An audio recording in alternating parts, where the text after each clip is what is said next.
Hi guys, Monarch Moto here. So, karong adlaw is madto ta sa shop kay sa kong CVT is na siya naga gawas ng oil. So, expected na ko is kon siya. Oil seal. So, marag 3 years naman akong motor. So, apan nailisan to yahang stock nga oil seal. So, ako lang expectation nga daot niya. So, karon dalawa na to siya sa shop and naman na to kung oil seal ba jud ang yahang daot. So, let's go.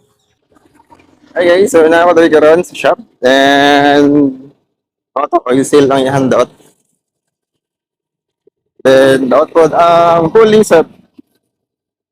So, daot po ang iyang kani. Grabe nung bawag na kayo. So, nagpalit ko ang bag ko. Hindi namin gapot ang gate fully.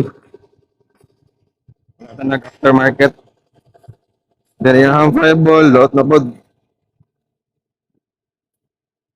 So, na-ili start fireball o slider piece.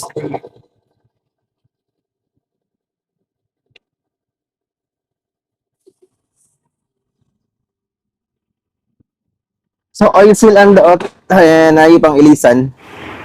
So, kung interesado mo dito sa shop, daan din sa may Roman Diaz, Rowan Motors, Rowan Parts and Accessories.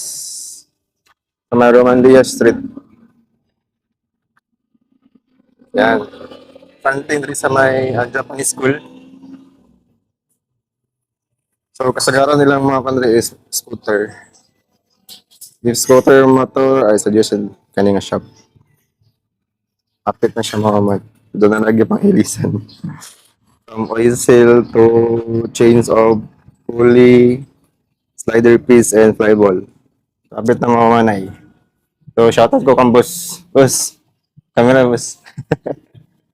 Sa pangalan, boss? Dino. Dino.